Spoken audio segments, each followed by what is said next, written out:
RFM. li gën a fës ci yéenekaay yi moom lañ leen di dégg. L'Observateur la ñuy njëkk a xool Mouhamed.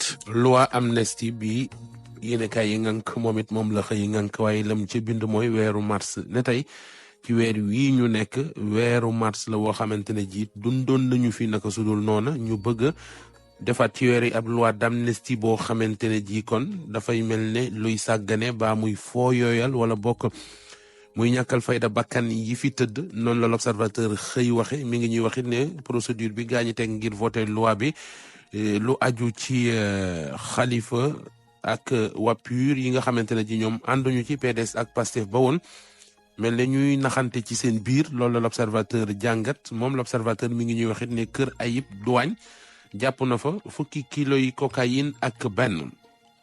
L'Observateur nee nañu tribunal lañ fa àtte benn faux gendarme boo xamante ne ji kon dafa bett benn taximan ci kaw benn mineur lu aju ca dàqante ba ak na mu demee ni ñu mënatee xale bu jigéen bi ak ni ñu ko violé jëf ci doy waar. loolu l'Observateur xëye lu aju ci musique migrant de rêve mu ne Youssou Ndour ak Fally Poupa lu aju ci clip bi nga xamante ne ji def nañ ko muy clip bu doy waar. L'Observateur xëy nañu dugal kon ci coulisses mooy li ñu mën a jàngee ci l'Observateur. Las ñëw ak ñun ci plénière tey jile mu ne vote la boo xamante ne ji kon bari na yu ca desee leer point actu nañu waa Pastef ñu ngi ci diggante xàcc ak dóor entre le marteau et l'enclume direct ci ñëw si dikk ak ñun ci lu aju ci Macky Sall Amadou Ba gis na ne seenu ànd bu moytuwul mi ngi tàmbalee jeex.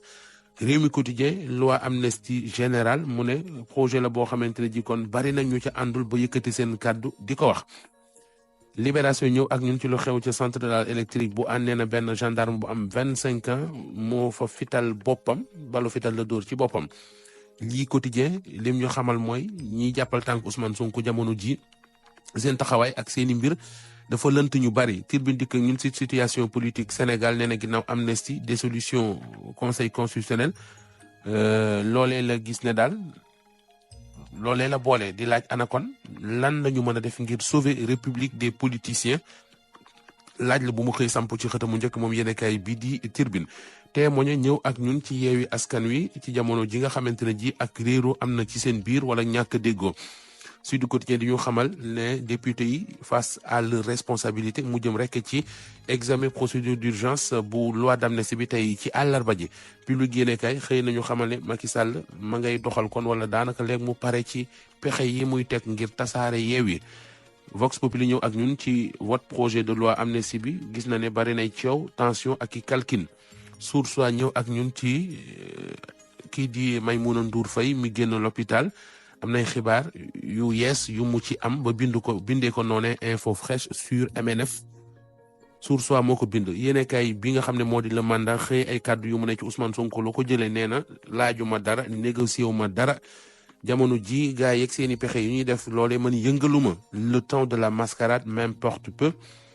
le mandat nee nañu Ousmane Sonko ko wax tax journal bi bind ne Sonko dilul Walf Quotidien ñëw ak ñun ci waa Pastef ak seen taxawaay ñu radicaloon lañ dem ba mu yàgg ñu neutre ci yëf yi loolee journal bi gis ne jar na taxaw seetlu Les Échos moom li mu bind mooy division am na jamono ji ci réew mi ndax député yu Pastef yowoon dafa mel ne ñun sës ci miir bi xamatuñu fuñ jëm Le Quotidien ñëw ak ñun ci vote loi amnistie la mu bind mooy Macky Sall seul contre tous mu mel ne wéet na ca enquête di ñu xamal ne sisir gi ñu sisir conseil constitutionnel ci date yeeg candidature yi conseil constitutionnel àndul ca la ñu déggoo ca jam ñaajo loolee enquête moo ko bind mi ngi ñuy xamal ne conseil constitutionnel dafa agir mode fast track datu élection yi ak durée mandat yi juróom-ñaari sages yi fañ ca taxawoon fa lañ ca taxaw ba tey yéenekaay bii di enquête moo ko bind l'info xëy ñu xamal ne total jamono ji mooy coow ak mbamb rawatina coowal gaz li ñàkk ci réew mi ñu waxtaanee soleil national lu aju ci syndicalistes yi ak seen i doléance gouvernement bu doon téeméer la def na juróom-ñeent fukki ak juróom 95%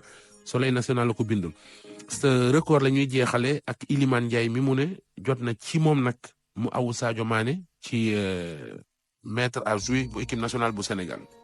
jaajëf Mouhamed ba ci kanam ñu àndaat ak yow ci RFM matin ci li nga xam ni moo soxal yéenekaay yeeg li ñu xëyee tey ci àllarba ji. RFM Matin. RFM Matin, bienvenue chez nous. RFM Matin. Il est 6h30. RFM Matin, l'actualité internationale. Un journal international préparé et présenté par Barthélémy Ngom et l'actualité africaine d'abord. Direction Ouagadougou Babacar, 6 semaines après son arrestation, l'État burkinabé admet officiellement détenir Maître Guy Hervé Kam. Lors de l'audience qui s'est tenue hier, un agent judiciaire de l'État a admis que l'ex-fondateur du ballet citoyen et figure du barreau burkinabé est mis en cause dans une affaire d'atteinte à la sûreté de l'État. Une accusation qui reste à étayer selon ses avocats, car jusque-là, aucun des tribunaux de grande instance n'est au courant d'une procédure pénale pour de telles accusations. Au Kenya, 2 avions sont entrés en collision en plein vol au parc national de Nairobi. Le plus petit aéronef s'est écrasé dans le parc et a tué 2 personnes. Omar Mbow. Le plus gros avion, un Dash 8 de la compagnie Safarilink Aviation avec 44 personnes à bord, dont 5 membres de l'équipage, se dirigeait vers la station balnéaire de Djani lorsque l'équipage a signalé une forte détonation peu après le décollage de l'aéroport Wilson et a décidé de faire demi-tour, a indiqué la compagnie aérienne. Selon un rapport de police, le Dash 8 est entré en collision avec un Cessna 172 monomoteur de la 99e Flying School avec 2 personnes à bord qui participaient à une séance d'entraînement. Omar Mbow, au Tchad, à 2 mois de la présidentielle et à 1 semaine après la mort de l'opposant Yaya Dilo, dans des circonstances contestées, le dépôt des dossiers de candidature s'ouvre donc ce 6 mars. Au Conseil constitutionnel, il va se poursuivre jusqu'au 15 mars. La liste des candidats retenus, quant à elle, sera publiée le 24 mars et le scrutin présidentiel au Tchad est prévu le 6 mai 2024. Les États-Unis qui ont annoncé de nouvelles sanctions contre plusieurs hauts dignitaires du Zimbabwe, notamment le président Emerson Mnangagwa, accusé de corruption et de violation des droits de l'homme. Et puis nous restons aux États-Unis pour parler du Super Tuesday. Donald Trump a remporté hier 12 États lors de cette grande journée électorale, ce qui confirme sa marche triomphale vers l'investiture républicaine face à sa rivale Nikki Haley, ce qui ouvre la voie à un match retour avec Joe Biden. Ce dernier, côté démocrate, ne fait face à aucune opposition sérieuse. Il a déjà remporté 13 États, Babacar. Le journal international de Barthélémy Ngom. Merci RFM Matin. Le focus du jour, c'est dans un instant. N'oubliez pas l'Esport à 6h47 et les unes des journaux, 6h43. Vous êtes de plus en plus nombreux à écouter RFM. Pourquoi? Vous représentez beaucoup dans le secteur audiovisuel. Quand on veut partager avec les Sénégalais, faire passer des messages, vous tournez le dos, ce serait une erreur grave. Pour moi, RFM, c'est la radio de la liberté. Moi, RFM fait partie de mon quotidien. Un média de proximité qui propose à chaque auditeur un programme adapté au moment où il va écouter et qui n'hésite pas à aller n'importe où dans le seul but de nous informer. Pour moi, RFM, c'est la référence.